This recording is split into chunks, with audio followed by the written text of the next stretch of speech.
Bien, donc nous allons parler de l'Antiquité à la chute de l'Empire romain. Donc,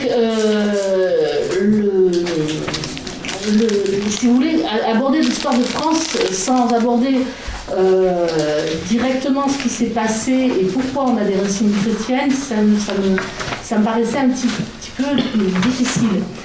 Pourquoi ? Parce que Clovis, il n'est pas arrivé comme ça, d'un coup, sans qu'il y ait quelque chose qui est préparé sa venue. Vous voyez ce que je veux dire ? Il y a forcément des événements qui ont eu lieu avant, qui ont permis au christianisme d'être là, et lui de se convertir.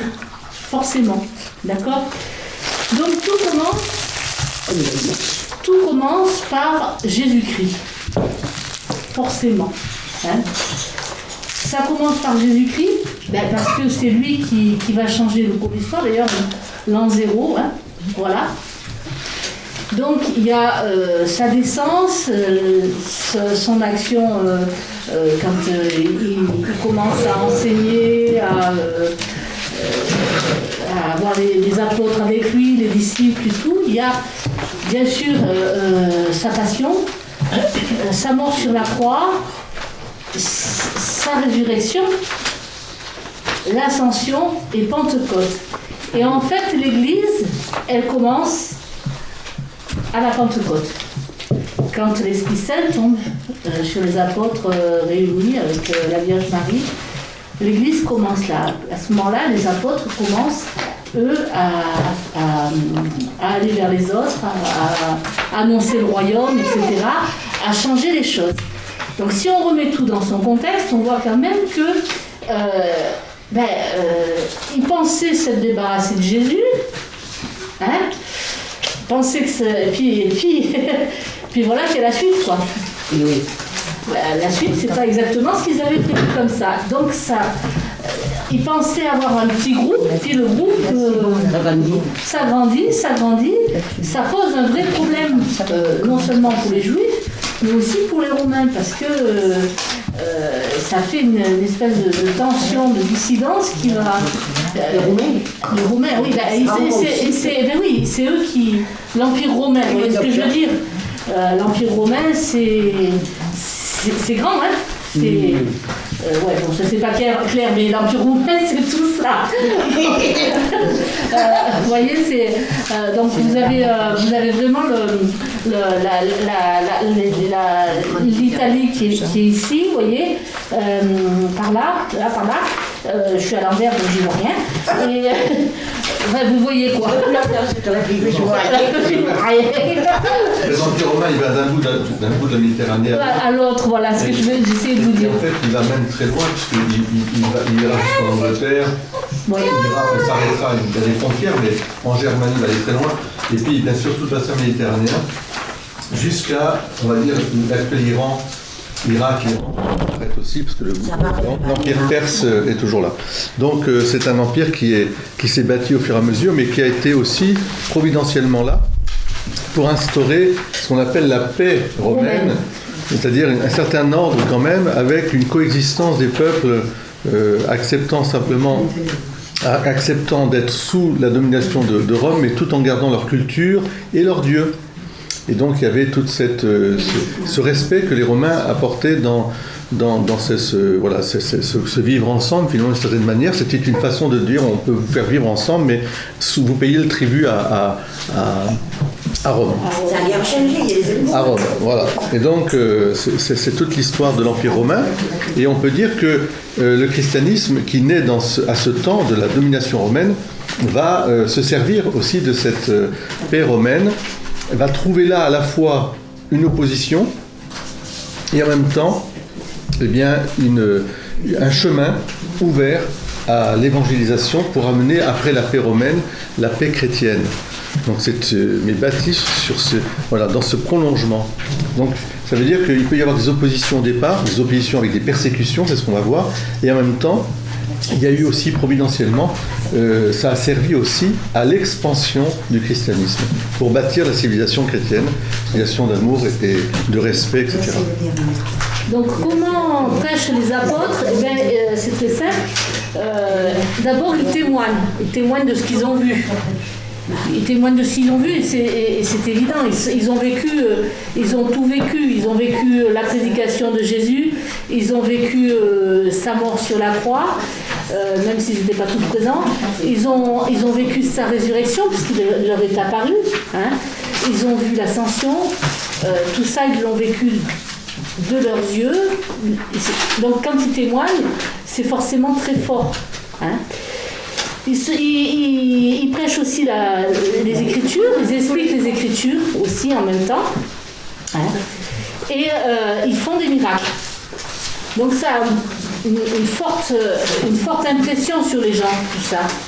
Parce que justement, ils avaient besoin de ces paroles fortes à l'époque. D'accord ? On en a toujours besoin d'ailleurs. Et l'Église, elle célèbre les rites tels que le baptême, l'imposition des mains, l'Eucharistie, le sacerdoce, l'union, l'onction des malades, etc. Enfin, vous voyez ce que je veux dire ? Il y a tout ça. Donc, quand se font les rencontres de chrétiens, le samedi soir en fait, pour célébrer le jour du Seigneur, il commence le samedi soir. Donc, dans la liturgie, on a l'enseignement des apôtres, la communion fraternelle avec la prière universelle, la fraction du pain, les prières. Et la communauté s'agrandit, comme je vous l'ai dit, parce qu'il y a le miracle, parce qu'il y a l'enseignement, parce qu'il y a tout ça. Et donc, comme elle s'agrandit et qu'elle prend un certain poids, commencent les persécutions. Ça va avec. Hein. Et les persécutions, elles commencent dès 1934 avec les missionnaires. D'accord ? Et puis il faut savoir que les Romains avaient une tradition très gentille, très joyeuse, c'est que quand ils avaient quelqu'un qui les dérangeait, ils les mettaient dans une barque, ils tiraient la barque au milieu de la mer et ils lâchaient tout. D'accord ? C'est comme ça qu'on se débarrasse sans tuer, sans... On laisse... Sans trace. Sans trace, voilà, c'est sympathique. Voilà. Et bien c'est ainsi que ils ont éloigné les personnes qui, à leurs yeux, menaçaient la paix romaine. Et parmi ces personnes, en l'an 35, on arrête Marie Jacobée, Marie Salomé, Lazare, Marthe, Marie-Madeleine, la servante de Marie-Madeleine et tout ça, Maximin, qui était l'intendant aussi de la famille de Lazare, Marthe et Marie, Joseph d'Arimathie, le décurion, plein de personnes. On arrête plein de personnes comme ça, d'accord ? Et dans la barque qui va être lâchée au milieu de la Méditerranée, là-bas, on retrouve ceux qui vont arriver sur les rivages de la Gaule, au Sainte-Marie de la Mer. Ah oui. D'accord ? Et ouais. D'où les Saintes Marie de la Mer, parce qu'il y avait Marie Jacobée, Marie Salomé, Marie-Madeleine. Robert Gictin. Sarah. J'ai failli m'appeler Sarah d'ailleurs. Voilà. Vous voyez, c'est comme ça qu'ils arrivent donc en Camargue. En fait, on va vous dire, ouais, c'est Marseille, oui, c'est la Camargue. Mais en fait, si vous regardez bien sur une carte, franchement, peu importe l'endroit exact que Sainte-Marie et Marseille se disputent, c'est pas si grave. Non, c'est la bonne mère. Voilà. Mais il faut savoir que de toute façon, ils abordent là et que c'est là que va être érigée en Camargue la première église en l'honneur de la Très Sainte Vierge Marie. D'accord. Donc c'est important quand vous allez, peut-être que vous allez régulièrement au Sainte-Marie de la Mer, j'en sais rien. Une fois. Ouais.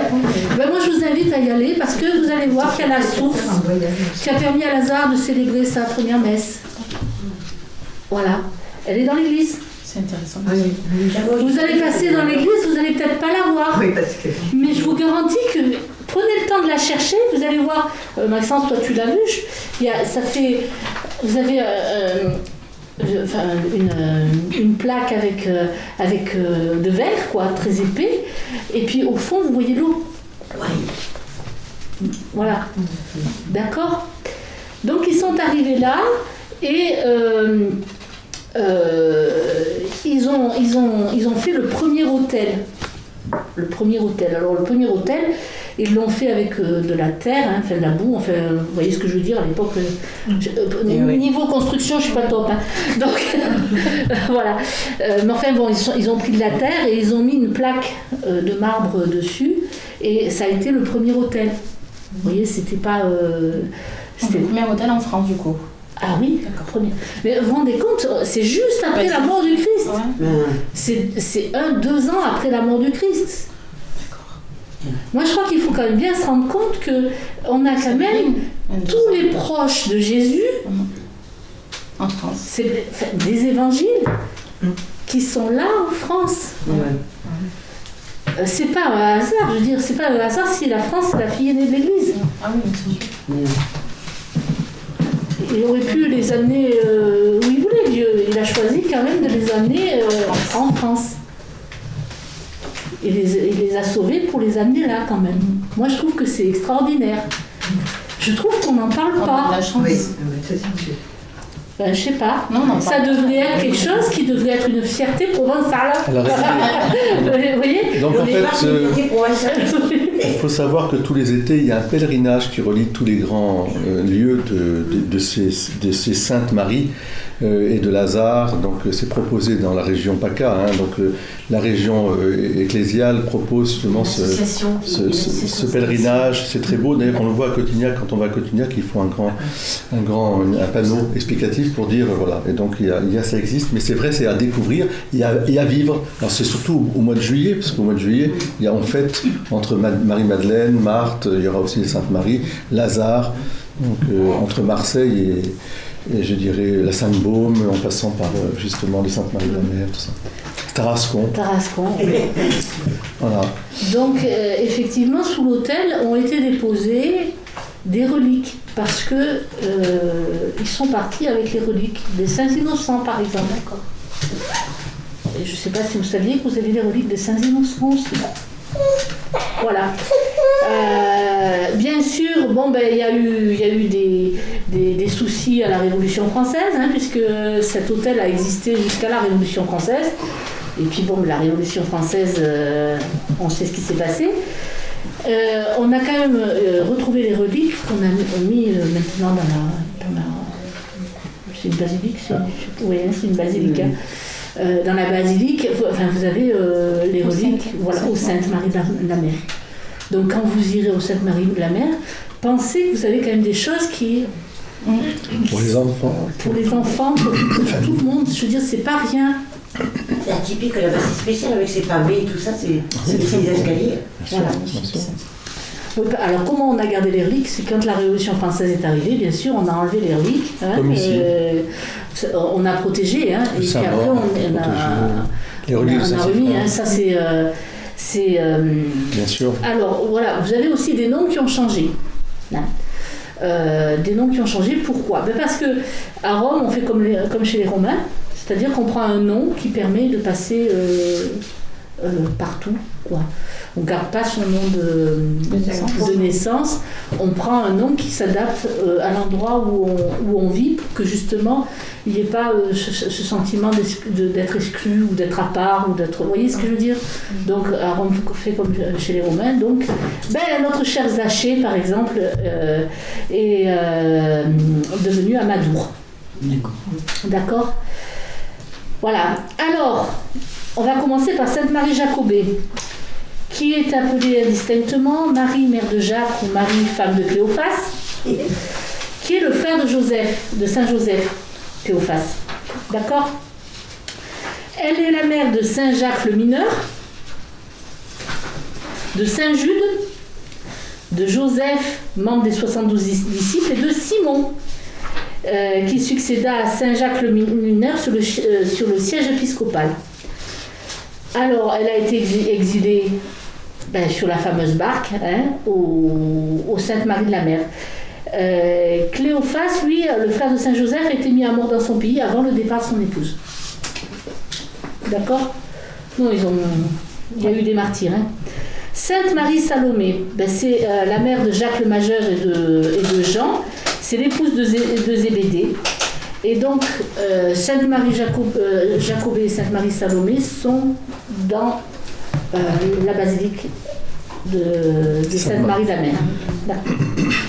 Alors, Sainte-Marie-Madeleine, c'est la sœur cadette de Lazare et de Marthe. Vous savez, dans les évangiles, voilà. Ils avaient des parents fortunés, avec des terres et tout ça, ils avaient de nombreux biens. Elle est née à Magdala, c'est pour ça qu'on l'appelle Sainte-Marie de Magdala, au bord de la mer de Galilée. C'est quelqu'un qui a un esprit très vif et qui est de bonne humeur, généralement, qui a reçu une éducation distinguée. Elle est très belle. Et c'est ce qui fait qu'elle rencontre un petit peu des difficultés au niveau de sa vie, puisque elle tombe amoureuse d'un officier qui se nomme Pander. Et c'est pour ça qu'elle a cette réputation de... Voilà. Parce qu'à l'époque, ça passait pas bien, ce genre de truc. Voilà. Elle assiste à la résurrection du fils de la veuve de Naïm. Et c'est là que ça fait un déclic chez elle. Parce que ce dernier, qui a vu l'enfer entre le moment où, enfin le moment où il était mort, quoi, il est redevenu un prédicateur, mais alors comme ça, ça l'a dynamisé. Et donc il est devenu très efficace et en entendant parler par lui de tout ça, elle cherche le Christ, elle se met à chercher le Christ. Et c'est quand elle apprend sa venue à Magdalum qu'elle se rend chez Simon avec un vase d'albâtre pour verser le parfum sur le Christ et qu'elle est pardonnée. Je résume parce que vous avez les évangiles pour ça. Voilà. Et elle quitte donc à ce moment-là sa maison, elle suit le libérateur, son libérateur, et elle devient maintenant la protectrice des âmes pénitentes. Voilà. Vous savez que c'est elle qui représente le mieux les pécheurs, quoi. Et après cela, elle reçoit régulièrement le Christ et ses disciples qui le suivent dans leur maison. C'est important parce que il n'arrive pas tout seul, le Christ, quand il arrive. Ils sont nombreux. D'accord ? Donc quand vous avez Marthe et Marie, vous savez le fameux épisode où Marthe elle s'agite et puis Marie écoute le Christ, il faut savoir quand même qu'il n'était pas tout seul, le Christ, qu'il y avait du monde à s'occuper. C'est le contexte, il faut quand même aussi le voir. D'accord ?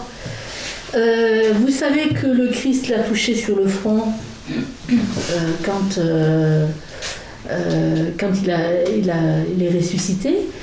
Et quand il l'a touché sur le front, quand vous irez à Saint-Maximin, pour ceux qui y sont allés, je pense que vous le savez. C'est où ça, Saint-Maximin ? La Sainte-Baume. La Sainte-Baume. À côté Marseille. C'est-à-dire c'est la ville qui en dessous de la Sainte-Baume, près d'Aix-en-Provence. La basilique de Marie-Madeleine. Voilà. Et là, Saint-Maximin. C'est très très beau. Donc, Tu la vois sur l'autoroute. Je ne connais pas, je ne peux pas voir. Il a touché donc son front comme ça et la peau qu'il a touchée est restée. Alors Maxence, toi tu l'as vu il n'y a pas longtemps. Ils ont mis la peau sur... les dents reliquaires en dessous du crâne. En dessous du crâne, ils ont mis la peau en dessous du crâne. Donc elle n'a pas bougé cette peau. Voilà. Elle est présente bien sûr à l'Ascension, à la Pentecôte. Elle est là. Elle est montrée en exemple du pardon de Dieu. Ça, c'est évident. Après la persécution de Saint-Étienne, c'est là qu'elle est arrêtée avec sa sœur et son frère. C'est là qu'ils sont amenés dans un port discrètement, qu'ils sont mis dans la barque et qu'ils sont abandonnés en pleine mer. C'est là qu'elle aborde avec les saintes Marie Jacobée, Marie Salomé, etc., aux Saintes Marie de la Mer. Et puis donc, pendant qu'ils sont saintes, ils sont tous ensemble. Après, Lazare, Marie-Madeleine, Maximin, enfin, ils partent à Marseille. Je pense que vous le savez aussi, qu'ils partent à Marseille. À Marseille, vous avez des églises qui sont consacrées à Saint-Lazare. C'est le patron de la ville. C'est le patron de la ville, c'est pas vrai. Donc, ils arrivent à Marseille. Premier évêque de Marseille. Voilà. Il n'y a pas un quartier à Carpentras qui s'appelait Saint-Lazare? Ah si, oui, bien sûr. Mais parce que Lazare, c'est aussi le patron. Parce qu'il y a deux Lazare. Hein. Il y a le Lazare de l'apôtre, l'ami de Jésus, puis il y a Lazare, le pauvre Lazare, qui était sous son escalier, qui est monté au ciel, qui est devenu aussi le patron un peu de tous les Lazarés, tout ce qu'on appelait Lazare. Voilà, donc c'était aussi les maladies. Voilà, donc, bien sûr. Donc à Marseille, il se retrouve face au temple de Diane. Alors le temple de Diane, on y faisait des sacrifices. C'était bien païen, bien comme il faut. Alors qu'est-ce qu'ils font? Ils s'installent en face et ils essaient de prêcher l'évangile en face du temple de Diane. Et un jour arrive le gouverneur de la ville qui vient sacrifier au temple de Diane. Et il voit Marie-Madeleine en train de prêcher, mais il ne porte même pas attention, pas 2 secondes, hein, c'est vraiment... s'en fout complètement, quoi. Mais la nuit, il a un rêve, comme quoi il laisse des gens que Dieu aime être maltraités, alors que lui, il pouvait faire quelque chose. Et là d'un coup, il capte qu'il n'a pas fait les choses comme il faut. Et c'est lui qui va donc leur donner de quoi manger, parce qu'il a été vraiment averti en rêve. D'accord ? Donc il va pouvoir au besoin de la Sainte Communauté. Donc elle va prêcher un moment. Lazare va rester, comme l'a dit le père, le premier évêque de la ville, il va rester à Marseille. Et elle va partir à Aix-en-Provence, qui était un haut lieu du paganisme, pour prêcher là aussi avec Maximin. Donc, voilà. Donc vous avez Maximin et... c'est le paganisme. Les païens, c'est-à-dire que c'est tout ce qui est en dehors de la révélation du livre saint, donc de la révélation du Dieu unique, qui est contenu dans la Bible. Donc les autres, ce sont des populations qui croient en Dieu, ou en Dieu avec des multiples visages, mais c'est une religion, je dirais, à la fois construite par les hommes. Alors il y a des livres saints aussi chez eux, mais on voit bien que c'est l'effort de l'homme tandis que là, Dieu se révèle, et il révèle vraiment qui il est. Le Dieu unique, en 3 personnes. Donc c'est pour ça qu'on appelle ça païen, parce que déjà du temps de David ou de Moïse, ils considéraient que eux, le peuple élu, les autres, ils avaient reçu la révélation, les autres, ils étaient sans cette révélation, ils étaient païens, mais pas sans religion. Aujourd'hui, on dirait païen quelqu'un qui n'a pas de religion. Mais justement, c'est pas, on dirait qu'il vaut mieux le dire athée. Mais c'est pas des païens sont religieux. Et c'est pour ça qu'il faut avoir grand respect pour les personnes, parce qu'elles portent tous un grand désir justement de rencontrer Dieu. Je voudrais voir Dieu. C'est qui ? Donc là, la mission, elle est à Drême. Je voudrais simplement dire que pendant ce temps-là, il ne faut pas oublier que tous les apôtres sont des grands prédicateurs, des grands missionnaires, qui sont déjà partis, la plupart. Bon, il y a les persécutions à Jérusalem, on a vu qui ont porté ces saints de Provence pour aller en France, mais n'oubliez pas que pendant plus de 35 ans, 40 ans, la plupart des apôtres sillonnent le monde entier, jusqu'en Chine, jusqu'en Espagne, jusqu'en Italie, que Pierre et Paul vont mourir bien sûr à Rome, et dans les années... je dirais 60-70, que Saint Jean, lui, ne mourra qu'en 90. Pendant tout ce temps-là, les apôtres aussi, donc il y a plein de prédicateurs. Quand je dis que les apôtres, il y a aussi tous les missionnaires, tous les disciples et les églises qui se fondent au fur et à mesure. Des petits noyaux, mais qui vont devenir extrêmement vivants, extrêmement, je dirais, captivants et attirants. Et c'est ce qui va évidemment provoquer aussi la persécution. Parce que l'Empire romain n'a pas de problème avec les religions, mais le problème qui se pose face au christianisme, c'est que le christianisme lui rappelle qu'on ne peut pas rendre un culte autre qu'au Dieu, qu'au Dieu unique, et qu'on ne peut pas, je dirais, diviniser un homme. Il n'y a que le Fils de Dieu qu'on peut appeler le Fils de Dieu, Jésus, mais non, on ne peut pas. Donc, quand il faut honorer l'empereur, on le sert, il n'y a aucun souci, on l'obéit. Hein, c'est toute la dimension sociale du christianisme qui s'insère dans la société, mais les droits de Dieu et les droits des hommes, il n'y a aucun souci, mais il faut respecter les droits de Dieu aussi. Et donc, à l'empereur, on lui doit obéissance, mais pas le fait de se soumettre à sa divinité. Donc, il y avait tous ces sacrifices, tout ça.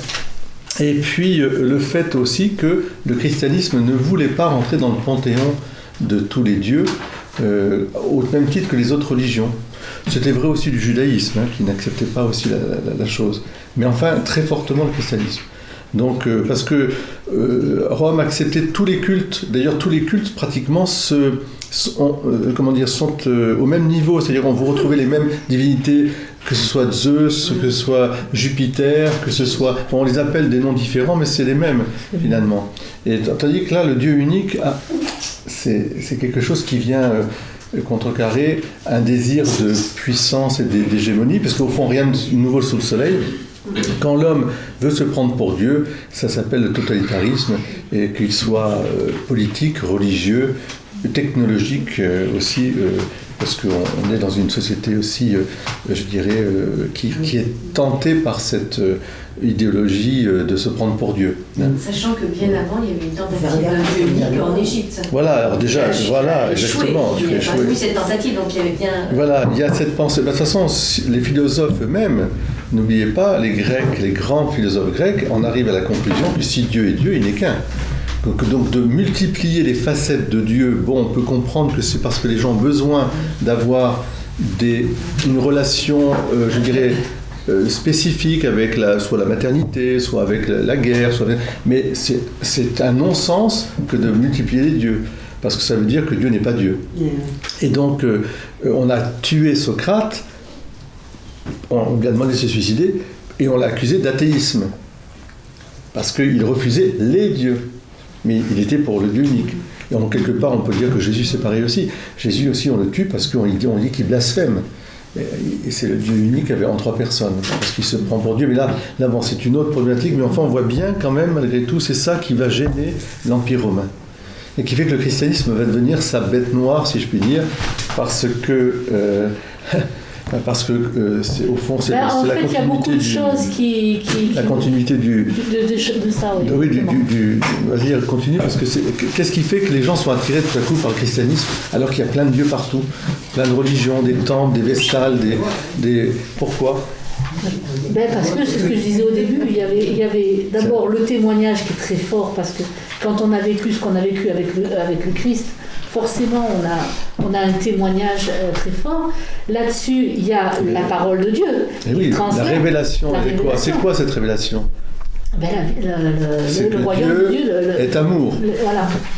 Et que par le Fils, nous devenons enfants de Dieu, nous sommes enfants de Dieu de toute façon, de cette manière, toute l'humanité est amenée à devenir vraiment pleinement enfant de Dieu par la filiation divine. Et donc c'est une religion d'amour, et c'est une religion qui touche les petits, les âmes, etc. Parce que c'est pas une religion de force, c'est pas une religion guerrière de conquête, parce que la plupart des dieux servaient aux conquêtes en fait. On invoquait les dieux et partout à petit on partait, etc. Et c'était des dieux. Voilà. Et le christianisme, au contraire, c'est une religion qui s'insère dans la culture de tous les pays, mais n'entend pas gérer, je dirais, enfin, en tout cas, installer Dieu ici-bas, dans un royaume. Le royaume de Dieu, il est au-delà. Même si sur la terre nous travaillons à ça. Alors sa pensée aussi, ça pouvait déstabiliser, je dirais, un équilibre qui avait été tout construit avec pyramidal. Au sommet, il y avait comme le pharaon d'une certaine manière, comme l'empereur, comme les rois, enfin certains rois, etc., qui pensaient qu'ils étaient Dieu, parce qu'eux seuls parlaient directement avec Dieu. Les autres devaient se... Puis il faut voir que les chrétiens changent totalement de mentalité. Oui, les esclaves, les hommes libres. Parce que pour eux, évidemment, l'esclave... il n'y a plus ni juifs, ni grecs, ni esclaves, ni... Donc dans un monde de l'esclavage... Que les enfants de Dieu. Voilà. Eux, ils respectent ce qu'on appelle les commandements. c'est-à-dire le jour du Seigneur, le Dieu unique, le jour du Seigneur, il respecte les parents, ils assistent dans la vieillesse les parents, ils ne tuent pas, ils ne volent pas, ils n'aliènent pas la liberté des autres, donc l'esclavage. Ils intériorisent la loi en fait, c'est pas quelque chose d'extérieur pour eux. Dans leur comportement, ils ont intériorisé cette loi. Et ils se heurtent à la façon de vivre romaine, dans le sens où, par exemple, notamment sur la famille, il y a le divorce, la polygamie, l'avortement, et ça, ils condamnent. Et surtout le droit de vie et de mort. Le droit de vie et de mort, et ça, ils condamnent sans réserve. Du père de famille, sur... Donc, les sacrifices humains. Ouais, les sacrifices, tout ça, comme ils s'y opposent complètement, évidemment, là, vu les habitudes de vie des Romains, ça ne peut pas aller. Les sacrifices d'animaux, sacrifices humains, puis n'oubliez pas, Paul, souvent dans ses missions, il se heurte aux vendeurs de gris-gris, si je puis dire. Donc, à Corinthe ou autre, en fait, ça met en péril l'équilibre, je dirais, commercial même. Puisque Artémis, etc., enfin tout le monde allait acheter, etc. Puis là, tout à coup, tout ça, c'est vide, c'est du carton-pâte. Donc, adressez-vous, par contre, votre prière, oui, mais tournez-vous vers le Dieu unique, le Dieu qui sauve dans le Christ Jésus. Et puis, les oracles, enfin, c'est tout un équilibre. Donc, on peut comprendre que le gouvernement de l'époque voit d'un très mauvais œil les chrétiens, comme déstabilisant toute, je dirais, cette pax romaine qui accueillait tout, un melting pot, etc. Comme finalement aujourd'hui, parce que tous les pouvoirs qui veulent avoir une hégémonie considèrent les chrétiens comme dangereux. Parce qu'on ne dépend pas du pouvoir, et encore plus les catholiques, puisque nous avons un siège qui est à Rome. Donc on essaie ils pensent que c'est un contre-pouvoir, alors qu'en fait non, on leur demande simplement la liberté. Ce que demandent les chrétiens, c'est la liberté d'exercer leur foi, c'est tout. C'est tout. La liberté de passer. Oui, la liberté religieuse, comme on dit. Voilà, ils condamnent aussi les spectacles immoraux, comme le gladiateur, tout ça. Enfin, vous voyez, il y a vraiment des oppositions frontales sur des sujets importants. Alors, au début, les chrétiens ils font un noyau autour de leur évêque. Et puis, petit à petit, les paroisses se créent parce qu'il y a besoin de plus en plus de prêtres, quoi. Vous voyez, puisque ça prend de l'ampleur. C'est comme ça que naissent les paroisses, vous voyez. Donc quand ils voient s'étendre les choses, forcément, les Romains ne sont pas contents. Mais on va revenir à Marie-Madeleine, puisque je n'ai pas fini son histoire. Et puis Marie-Madeleine, donc elle est à Aix. Bon, c'est Saint-Pierre qui l'envoie à Aix avec Maximin, c'est Saint-Pierre, donc le premier pape. Il l'envoie à Aix et donc là, il s'installe à Aix quelque temps et elle va être amenée à la Sainte-Baume. À la Sainte-Baume. Vous savez où elle est, la Sainte-Baume? C'est au-dessus d'Aix, c'est facile. Voilà, ça, voilà. Toutes les montagnes, tout très beau massif de la Sainte-Baume. Alors, Baume, ça signifie grotte, caverne. Voilà. Je parle couramment. Comme les hommes sur Terre. Voilà. Et donc, c'est la force divine qui l'amène là-bas. Et dans cette caverne, il y a un dragon et des serpents très dangereux, très agités. Et comment faire? Là, il faut qu'elle affronte le dragon, et le dragon la prend dans sa gueule. Et elle adresse cette prière à Dieu, j'ai fait tout ça pour finir dans la gueule d'un dragon. En gros, quoi, je ne dis pas exactement comment c'était, mais il y aurait une histoire. Et là, Saint-Michel arrive. Et il nettoie la caverne. Plus de dragons, plus de serpents, elle s'installe là. Une source lui est donnée, d'accord, et elle va vivre, je crois, 30 ans, quelque chose comme ça. En compagnie de Dieu. Et 7 fois par jour, elle va être élevée avec le cœur des anges. Comme ça. 7 fois par jour jusqu'à sa mort.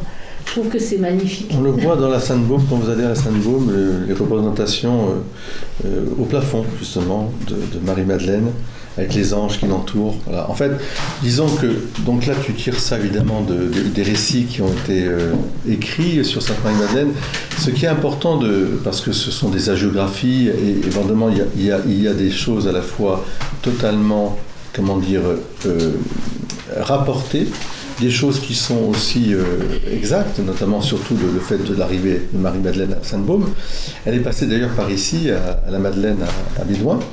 Mais ce qui est important, c'est pourquoi elle va là et qu'est-ce que ça signifie, c'est quoi le sens spirituel. En fait, Marie-Madeleine, tu as dit qu'elle était la patronne des âmes pécheresses repenties, mais elle est surtout la patronne des contemplatifs, parce que c'est elle qui était toujours à l'écoute de Jésus. Et cette dimension, je dirais, on pourrait dire déjà religieuse, monastique, contemplative, elle va en être le témoin en fait. Elle est déjà le prototype un peu de cette vie consacrée, retirée, au service finalement de la population, ora et labora, parce que finalement c'est redire aux gens que la prière, elle est au cœur même de notre agir. Et c'est cette contemplation des mystères divins qui fait qu'on la représente soit au pied de Jésus, soit bien sûr élevée par les anges étant évidemment ceux qui reçoivent la lumière de Dieu directement et qui jouent aussi un rôle important dans notre vie, ils sont toujours là pour nous inspirer, mais c'est je dirais une iconographie de ce que Marie-Madeleine vit dans une communion mystique intense à laquelle nous sommes tous invités en fait. Évidemment, elle l'a vécu tellement parce qu'elle était vraiment l'amie de Jésus. Elle a été au pied de Jésus, elle a vécu Jésus. Elle est devenue l'apôtre aussi. Mais on voit bien ce qui est très intéressant, elle est l'apôtre des apôtres, elle les envoie pour la résurrection, Jésus l'envoie, mais elle se consacre ensuite à cette vie de prière comme un témoignage de la présence finalement de Dieu. Dieu seul suffit dans nos vies. Et je crois que c'est vraiment ça, le rôle de Marie-Madeleine sur la Sainte-Baume. C'est dans ce sens-là, à mon avis, qu'elle féconde d'une autre manière, mais aussi importante, la France, la Gaule, etc., que le sang des martyrs. Parce qu'il y a des autres qui vont être martyrisés, ils vont donner leur vie. Elle féconde par cette union qui permet à Dieu, quelque part, d'être présent, si je puis dire. Il est présent partout, mais dans cette vie d'union à Dieu. Et qu'est-ce qui pourrait expliquer comment donner elle va se déplacer ? Elle déplace. Il dit qu'elle se déplace. Alors oui, elle descend de temps en temps, parce que de toute façon... Non, mais elle se déplace dans le sud-ouest. Il y a des endroits où il y a la grotte, etc. Peut-être qu'elle a fait tout un périple avant de trouver la bonne grotte. En tout cas, il y a... à Bédouin, donc on sait qu'il y a ce passage de la Madeleine, on l'appelle, donc Marie-Madeleine. Alors... Là, il faut laisser aussi une part entre histoire et, je dirais, hagiographie, c'est avec des ajouts aussi. On ne sait pas, on n'a pas... Mais souvent, la tradition orale est extrêmement sûre. Elle se transmet, et c'est pas pour rien, parce qu'on sait qu'à tel endroit, elle est passée. Pourquoi ? Ça, je ne sais pas. Il y a aussi dans ces récits.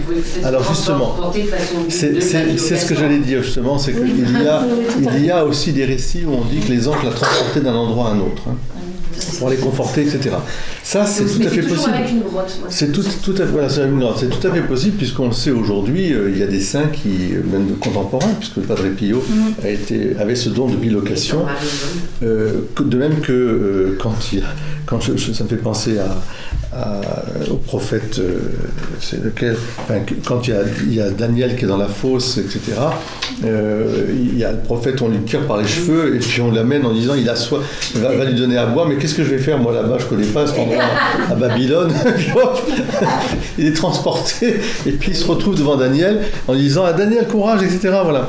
Et puis après hop, c'est Enoch, je crois que c'est le prophète Enoch. Donc voilà, c'est pour ça que c'est possible. Mais le plus important pour moi, c'est de voir la fécondation, je dirais, de cette Église de France, de Gaulle, par ces saints, et cette tradition incroyable qui nous relie vraiment à la primitive Église, spécialement en France. Mais bon, il faut dire aussi que la France, elle se présente comme un pays qui est géographiquement très stratégique. Parce qu'il y a les mers, il y a toutes les mers. Il y a aussi le fait qu'elle s'ouvre à la fois vers le sud comme vers le nord.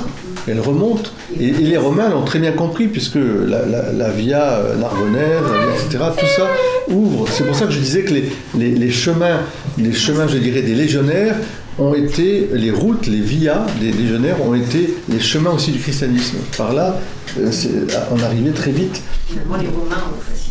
Exactement. Ah oui, les Romains avaient... Dans le plan de Dieu, c'était vraiment magnifique qu'il y ait cette construction. Parce que vous imaginez qu'aujourd'hui encore, on admire la construction des Romains, de leurs routes, de leurs ponts, etc. Et qui tient toujours. Il y a Vaison-la-Romaine, c'est le seul pont qui a tenu, c'est bien celui des Romains. C'est pour montrer que de là, évidemment, il y avait un réseau extraordinaire pour que justement les missionnaires puissent atteindre les endroits. Et puis on voyageait beaucoup, et beaucoup plus que nous. Parce qu'on n'a pas attendu évidemment l'avion, etc., le train. Ils partaient, et quand ils partaient, ils partaient. Ils partaient 1 an, 2 ans, 3 ans. Mais relisez simplement les épîtres de Saint Paul, vous allez voir, c'est pas... Parce que nous, on tourne une page, on a l'impression qu'au bout de 3 minutes, voilà, il est resté 1 an, 2 ans, 3 ans dans une ville, puis après, il repartait. Puis après, c'est incroyable. Les milliers de kilomètres qu'a fait ce Saint Paul. Et alors, on sait aujourd'hui que les apôtres comme Saint Thomas ou autres sont allés non seulement en Inde, mais certainement aussi jusqu'en Chine. Puisque les premiers bas-reliefs maintenant qu'on a découverts, on pensait que c'était des traditions bouddhistes, et en fait, ce sont des traditions chrétiennes des premiers siècles. Donc, comme dit très bien Laure, pensez qu'entre l'année 33 de la mort de Jésus et l'année 90, en même pas 50 ans, le christianisme se répand, mais d'une manière incroyable. C'est vraiment l'effusion de l'Esprit Saint, la bombe atomique de l'Esprit Saint qui pousse. Et les premières églises, les premiers évêchés sont constitués et vont grandir, ce qui fait que dès les années 120-130, on a les premières lettres, Clément de Rome, enfin, vous avez plein de Clément de Rome, bien sûr, vous avez tous les apologètes, et puis vous avez à voir les grands évêchés pendant les grandes persécutions, dès le IIe siècle. Fin du IIe siècle, début du IIIe, vous avez toutes les églises sont constituées. On parle déjà de l'église de Lyon, les églises Donc c'est pour ça que, au-delà du récit qu'on peut lire, il y a une réalité. Et je dirais que dans cette réalité, ce que la tradition orale a conservé et ensuite a écrit, il y a énormément de choses qui sont très très justes.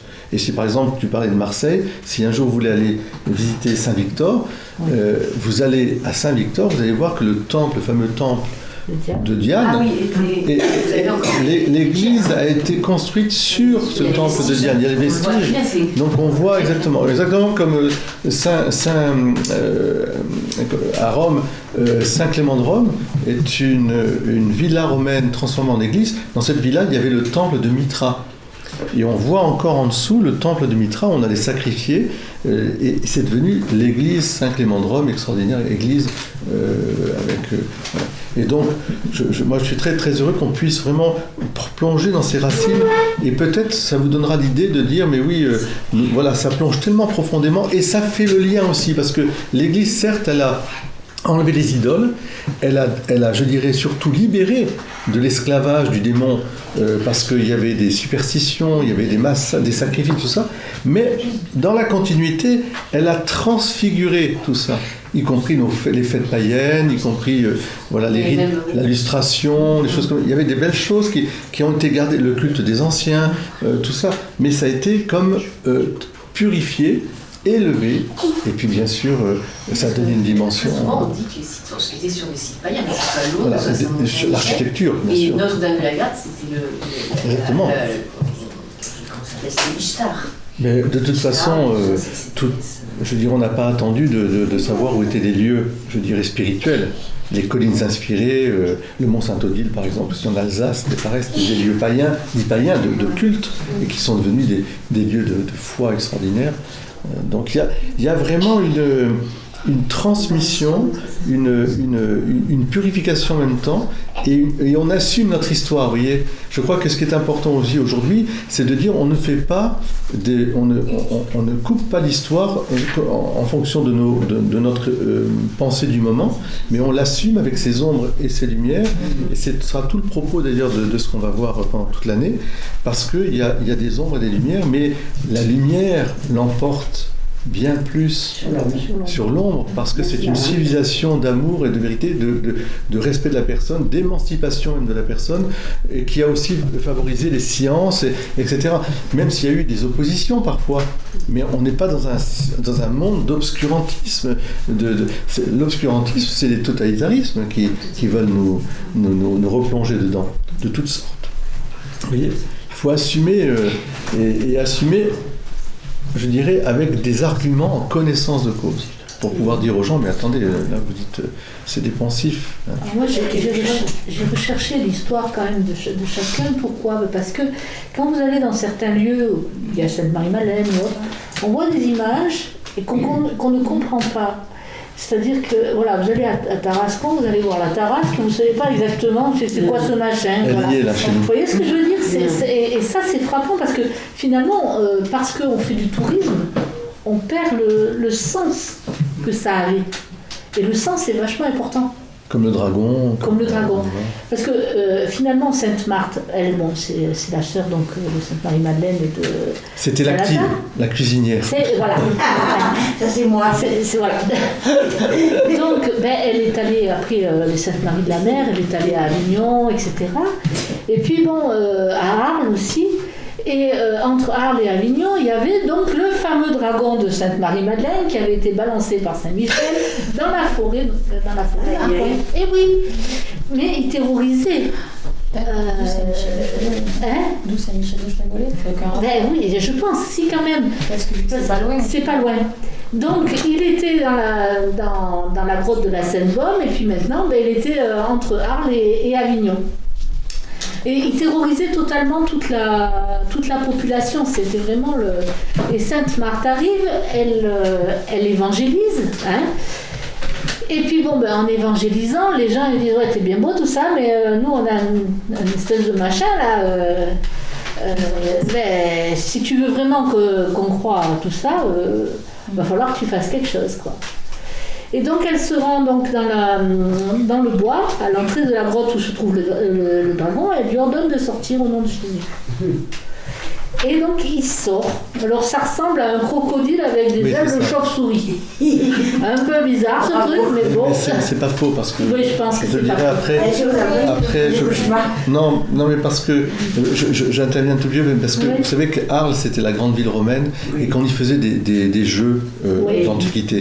Et il est probable que les Romains, qui étaient très friands de ça, avaient ramené aussi des animaux exotiques, donc d'Afrique, et notamment ces crocodiles qu'on ne connaissait pas dans la région, et dont un s'est échappé et terrorisait les populations. On peut comprendre, ça mange les gens. Ça mange les gens. Et donc, ils ne savaient pas ce que c'était que cette espèce de bête incroyable. Et donc, c'est pour ça que je vous proposerai un jour, un matin, juste avant de commencer, d'aller au trésor, et je vous montrerai une porte qu'on a conservée, qui montre à la fois Saint-Siffrin d'un côté, et de l'autre côté, Sainte-Marthe, avec... comme si elle prenait son chien, elle a le collier avec un crocodile. Et c'est une représentation du, on va dire, 14e, 15e siècle. Donc c'est pour dire que déjà, vous voyez, il y avait cette perception de c'était quoi cette Tarasque qui terrorisait les populations. Voilà. Donc elle l'attrape par le cou, et c'est pour ça que ça me fait rire, parce que justement elle est en messe. Et elle invite la population à frapper la bête pour s'en débarrasser, quoi. Ce qu'ils font, et à ce moment-là, elle permet à toute la population d'être baptisée, parce que là ils se rendent compte qu'effectivement elle est capable d'affronter... Ils se convertissent. Voilà. Vous voyez ? Donc, cette histoire qui souvent fait sourire, quoi, en fait, on la trouve dans la liturgie de partout. Jusqu'à Cologne. Dans les livres liturgiques de Cologne. Vous voyez, c'est pas un truc... C'est ça. Tout ça, il ne faut pas croire que ces histoires-là, c'est des choses qui sont... C'est pas des inventions imaginaires. C'est pas imaginaire. C'est une transmission, une tradition. Alors bien sûr, il y a des détails, etc. Des choses qui sont... où parfois on aime bien faire un peu mousser, entre guillemets, mais ça c'est un peu les héros, entre guillemets. Hein. Mais l'origine, voilà, elle se répand partout parce que c'est une histoire vraie. C'est vraiment l'évangélisation de ces premiers disciples du Christ, hein, qui qui accomplissent. De toute façon, Jésus dit lui-même, en mon nom, vous guérirez, les serpents ne vous feront pas de mal. Enfin, il montre déjà justement qu'il y a des miracles qui se font, qui vont se faire s'opérer. Vous lisez la même chose, et encore une fois, dans les Actes des Apôtres, avec les récits de Saint Paul. Saint Paul, c'est incroyable, son voyage. Simbad le marin, c'est rien à côté. Vous pouvez, Ulysse, je ne dis pas qu'Ulysse, au contraire, c'est magnifique, le livre de l'Iliade et l'Odyssée, mais quand on voit Saint Paul, c'est la réalité, et c'est ce qui s'est passé réellement. Donc, et il le dit avec force. Combien de fois il a fait naufrage, combien de fois il a été au fond des abîmes, combien de fois il a été lapidé, laissé pour mort, combien de fois il a des serpents qui l'ont touché à Malte. C'est ce qui se passe, c'est pour ça que la population se veut s'agenouiller en disant que c'est un dieu, etc. Il dit non, mais je ne suis pas un dieu, parce que le venin n'a rien fait sur lui. Et tout ça, c'est pour ça qu'on a une belle histoire, et cette histoire elle est sainte, et elle est surtout sainte de la présence de Dieu qui guide, qui est le maître du temps et de l'histoire. Donc, ne jamais douter d'avoir confiance en Dieu. Ne jamais douter de sa présence. Même au pire moment. Surtout au pire moment, parce qu'on va y arriver, à un moment ou à un autre, c'est justement les problèmes que vont affronter la primitive Église, qui ne sont pas des problèmes, ce sont des persécutions. Les persécutions, c'est pas, on vous empêche d'aller à la messe parce qu'il y a la Covid-19, vous voyez. Non, c'est pas ça la persécution. Même si c'est une forme mais ça commence comme ça. Non, mais on comprend ce que je veux dire. On vous tue si vous réunissez le dimanche à l'aube, parce que c'était en fait, il faisait la liturgie de la vigile du samedi soir au dimanche matin, et si vous réunissiez, là l'empereur avait fait un décret comme quoi on les arrêtait et on les tuait en fait. Donc, et c'est ça en fait la vraie persécution. Alors Sainte Marthe, Sainte Marthe est morte 8 jours après Sainte Marie-Madeleine, et il y avait l'évêque Saint-Front de Périgueux qui avait promis de célébrer ses obsèques. Et en rêve, il est prévenu que Sainte Marthe est morte, sauf qu'il est à Périgueux. Et que comment faire? Et il a célébré les obsèques en bilocation. Voilà, mais c'est vrai, c'est comme ça, c'est en bilocation. Il a tenu sa promesse, il a célébré les obsèques de Sainte Marthe en bilocation. Saint-Lazare, lui, Saint-Lazare le pauvre, il était évêque de Marseille, comme je vous l'ai dit. Il y a Saint-Alexandre qui vient de Rome un jour pour le voir, et puis il le convertit complètement, enfin bref, il repart à Rome, et là c'est Néron qui s'occupe d'Alexandre, vous voyez ce que je veux dire. Après Néron, il y a Saint-Domitien, Saint-Domitien, c'est Domitien, je veux dire l'empereur, oui. Pas saint du tout, justement. Et Domitien, lui, il n'aime pas non plus les chrétiens, donc il repersécution. C'est là qu'on dit à Saint-Lazare d'adorer les idoles et de sacrifier aux idoles. Saint-Lazare refuse et il est mis en prison. Jésus vient le voir pour lui annoncer que ce sera bientôt sa fin. Et enfin très bientôt, mais voilà. Et donc il est mis à mort là où on a construit l'église Saint-Victor. Voilà. D'accord. Donc une fin tragique pour lui. Saint-Maximin, lui, il est évêque d'Arles, je veux dire, après, et puis il est enterré dans la crypte de l'église, alors c'est une église, Saint-Maximin. Voilà. Tu vas voir le lien après avec Zachée. Et voici notre Zachée, qui est originaire de Jéricho, qui est juif, qui travaille pour les Romains comme collecteur d'impôts. Donc imaginez-vous bien qu'en tant que collecteur d'impôts, il est vachement aimé. C'est extraordinaire, tout ce temps d'amour. Voilà. Donc il rencontre Jésus, vous connaissez tous, on ne revient pas là-dessus. Il est baptisé par Saint-Pierre en compagnie de Joseph d'Arimathie, et après la mort de notre Seigneur, il va à Rome, et puis il revient au pays, et puis il se rend à Sainte-Marie, et puis il revient à Rome, hein, où il dépose des reliques, dont un linge de la Vierge Marie, un qui a le sang de Saint-Étienne et un avec le sang de Saint-Pierre. Et au décès de son épouse, il se retire quelque part dans le Quercy et il meurt à Rocamadour. Rocamadour, parce que son nom c'est Amadour. Il a pris le nom d'Amadour, Zaché. Justement, comme je vous l'ai dit, ils ont changé de nom pour pouvoir s'intégrer dans le pays. Il est arrivé là-bas, il n'y avait rien. Il n'y avait rien, c'était un roc. Oui, c'est lui, on voit bien personne dans un tombeau qui normalement devait. Voilà. Sainte Véronique, ou Bérénice. Elle s'appelait Bérénice. Elle s'est appelée Véronique après, puisque, comme je vous l'ai dit, on change de nom, etc. C'est la femme de Zaché. Elle habitait sur la Via Dolorosa, à Jérusalem. Comme la Vierge Marie, elle a été élevée au temple. C'était quelqu'un qui avait la foi, donc.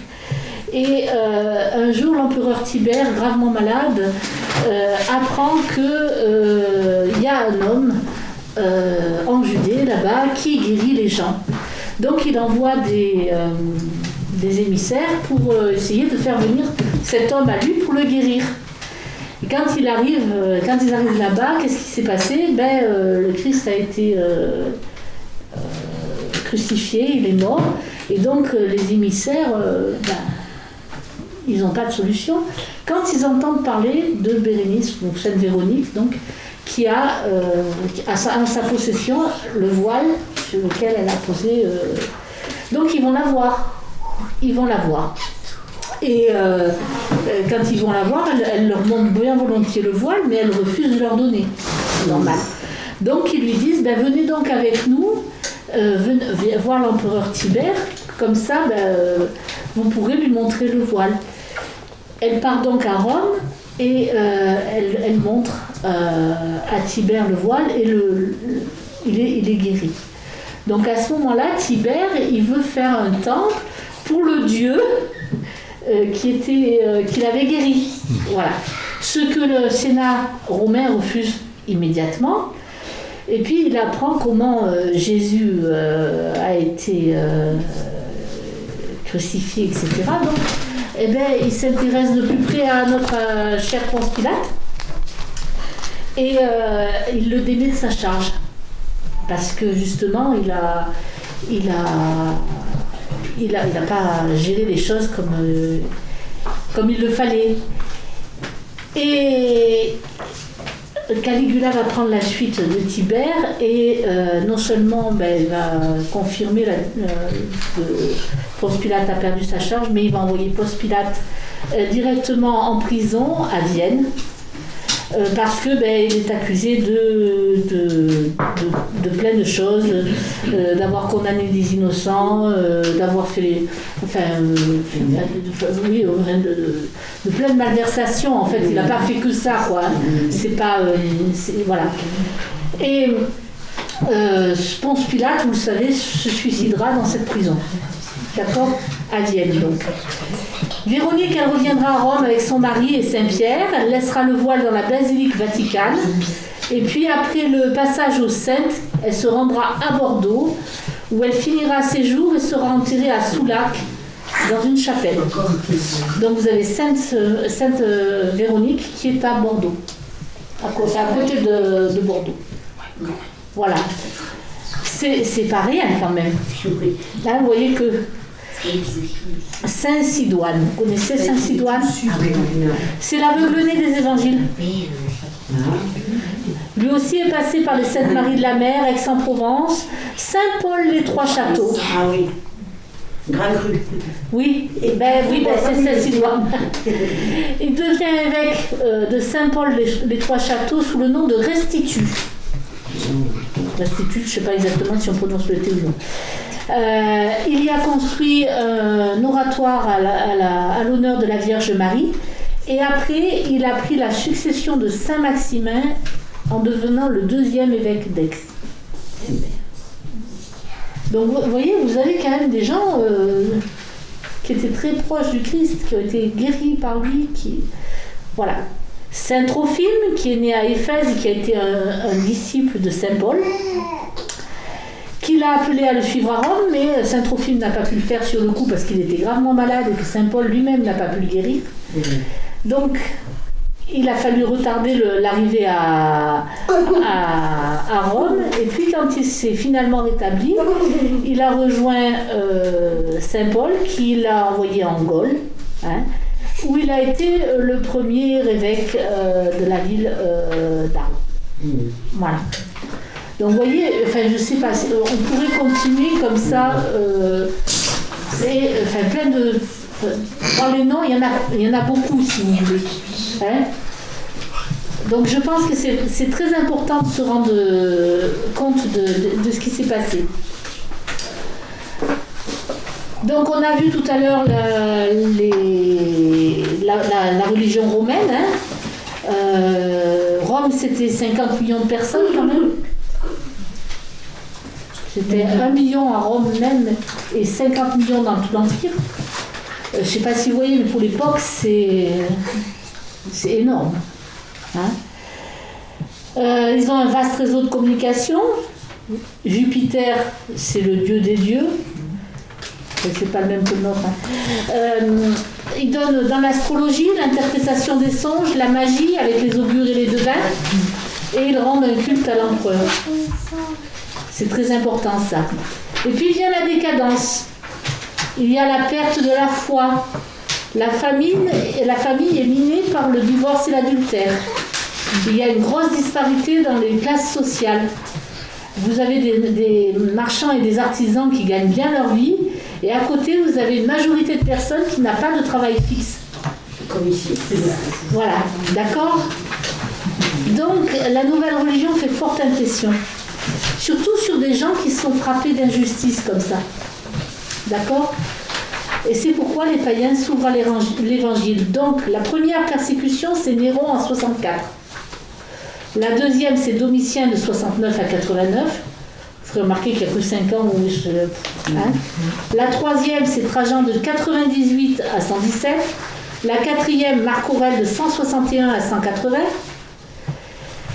À l'été 177, on alimente les arènes avec les chrétiens. C'est l'époque des martyrs de Lyon, donc. Voilà. Donc vous avez Pothin et Blandine. Voilà. Vous connaissez. À Lyon, oui, parce qu'à Lyon, on connaît Saint-Blandine. Ouais. Donc on les a mis en prison parce qu'ils ont déclaré leur foi. Et puis ils ont été torturés, certains ont été égorgés.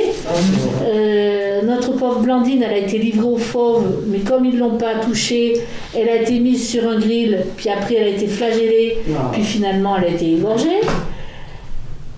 Elle a tout eu, la pauvre. Mais c'est pas simplement Lyon qui est concerné, je veux dire. Saint-Denis, à Paris.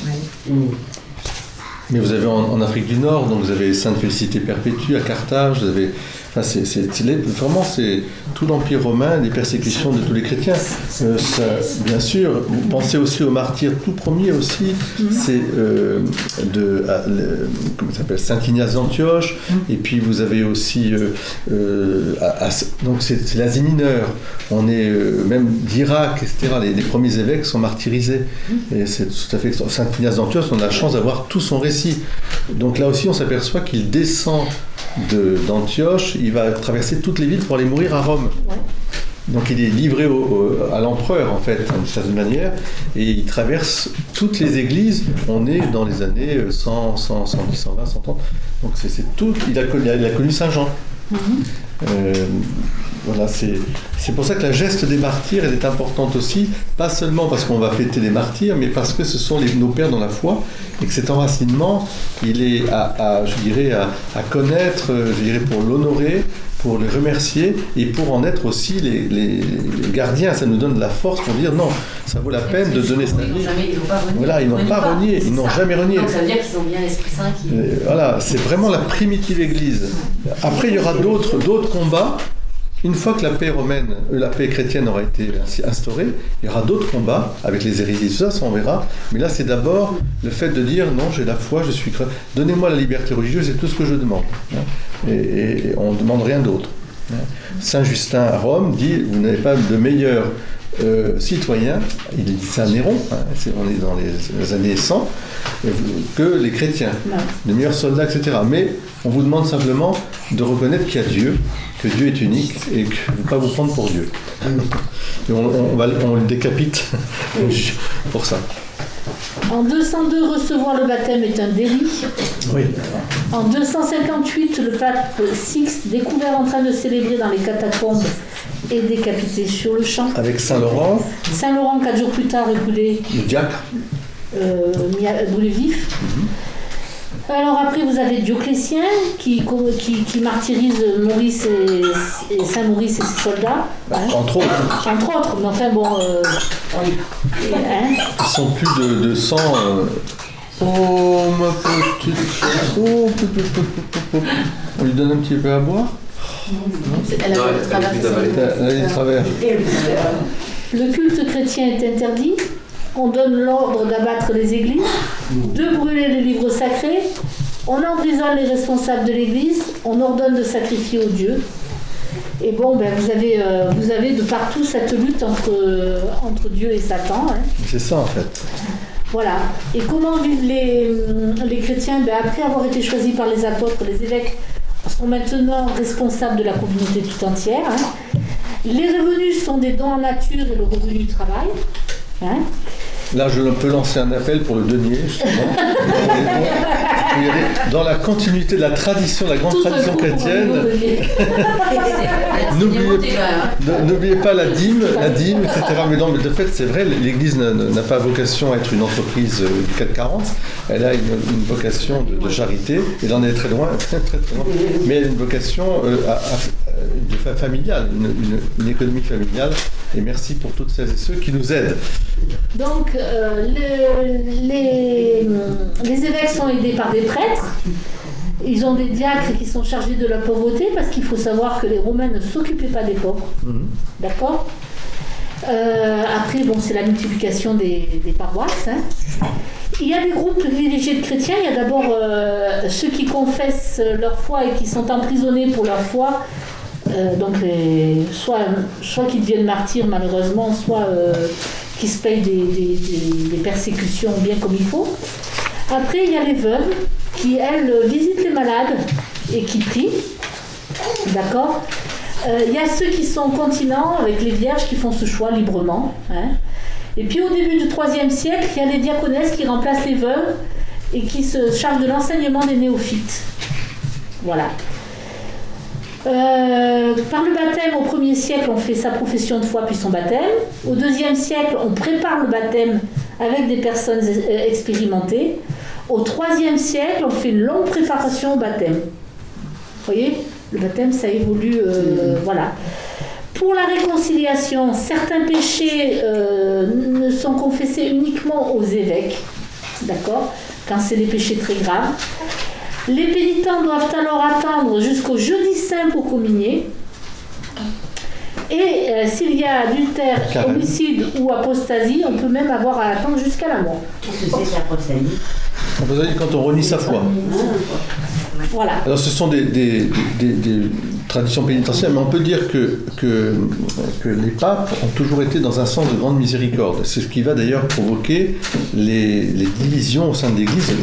Ce n'est pas des divisions doctrinales, ce sont souvent des divisions morales, parce que certains qui avaient passé les persécutions estimaient que l'Église était trop laxiste par rapport aux apostats, en particulier ceux qui avaient brûlé l'encens, etc. Et vous avez le cas avec Saint Hippolyte qui va faire schisme avec le pape de l'époque, mais qui sera saint, il sera martyr lui aussi, et on les réconcilie tous les deux évêques. Saint Hippolyte qui est le patron de Saint Hippolyte de Gravéran. Oui. Et donc à chaque fois, parce que l'Église dit on va être une mère, et même s'il y a bien sûr une faute, on accueille, et certains étaient intransigeants. Là, je vois aussi, alors pour l'Eucharistie, disons que c'est vrai qu'au départ, il y a une Eucharistie, les églises sont peu nombreuses, et le déploiement des églises paroissiales va avoir surtout lieu après la paix de Constantin, parce qu'avant, c'est très, très compliqué. Mais l'Eucharistie, bien sûr qu'il y a une certaine forme d'improvisation, parce que là tu dis appréciation du célébrant, mais le canon existe. C'est-à-dire que la partie centrale de l'Eucharistie n'est jamais autrement que celle que le Christ nous a laissée. C'est pour ça que très vite on va aussi avoir une liturgie que vous pouvez déjà voir déjà dans Saint-Justin, que vous pouvez voir dans il y a d'autres, il y a la tradition apostolique, les premiers qui est de Saint Hippolyte d'ailleurs, la tradition apostolique, si on est au IIe siècle de l'Église. Donc les rites sont transmis avec fidélité.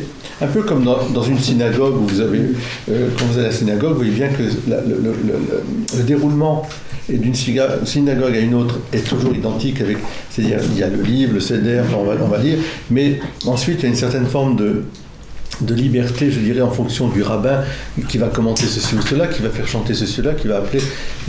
Mais on garde le cadre de la prière. Je dis ça parce qu'il va y avoir Rosh Hashanah qui va commencer lundi, mardi. Je pense si on peut... Donc au début, on s'élève dans les maisons, puis après on construit petit à petit des églises. Les maisons vont devenir les premières églises. Voilà. Les villas romaines deviennent les premières églises à Rome. Et c'est vrai, c'était beaucoup plus facile, plus simple et surtout moins dangereux. On se réunissait dans les maisons. On vénère les martyrs, on développe le culte des saints, et puis après c'est Constantin. Avec Constantin qui a ce signe, par ce signe tu vaincras, il voit la croix, hein, et puis il va gagner la bataille contre Maxence. Oui. Alors, c'est très important parce que, d'une part, pour deux choses. D'abord, ici à Carpentras, nous vénérons le Saint-Maur, et donc c'est le clou de la croix du Christ qui a été mis dans le mors de cheval de Constantin pour qu'il puisse aussi mener le bon combat de la foi. Alors, évidemment, ce sont des combats aussi de guerre parce que, effectivement, il y avait des prétendants à l'Empire qui n'était pas Constantin au départ, puisque Constantin, en fait, et Sainte-Hélène avaient été écartés par la cour impériale comme étant de basse extraction, vraiment, au départ. On considérait Sainte-Hélène comme quelqu'un de pas très intéressant, et elle va redevenir impératrice. Mais surtout, le plus important, c'est que Saint Maximin, il était tenté par l'arianisme. Donc on va en parler la prochaine fois, mais c'était une déviation du christianisme qui aurait été tragique si l'Empire n'avait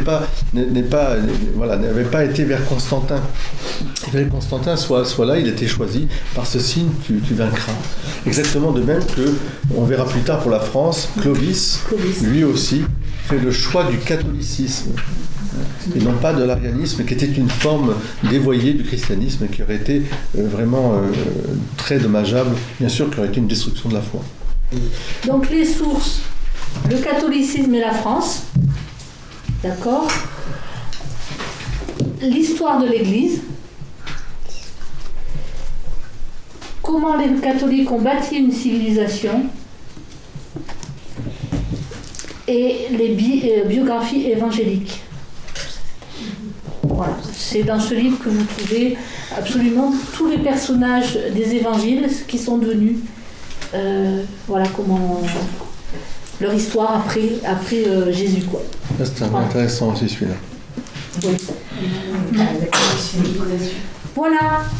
La prochaine fois, c'est le... Nous serons le 26 septembre. Le 26 septembre, la prochaine fois, donc... Ce sera Clovis. Voilà.